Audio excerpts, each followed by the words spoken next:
મિત્રો આમાં જે સસ્પેન્સર હોય છે એ બે અલગ કલરના હોય છે. કંપની એને બે પેરમાં આપેલા હોય છે, જેને આપણે બે આગળ અને બે પાછળ. જો સિલ્વર છે તે આગળ લેવાના અને ગોલ્ડન આપણે પાછળની સાઈડ રાખવાનું. એ હું તમને ફિટિંગ કરતાં બતાવું છું, જોઈ લો.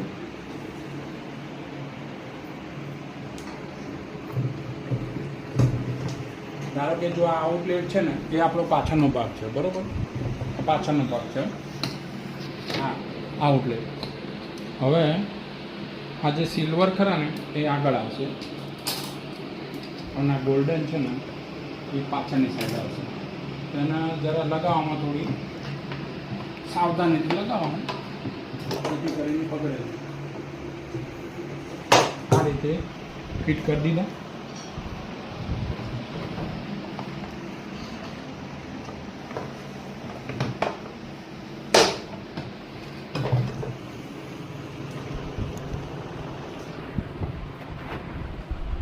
સિલ્વર છે ને એ આપણે પાછળની સાઈડ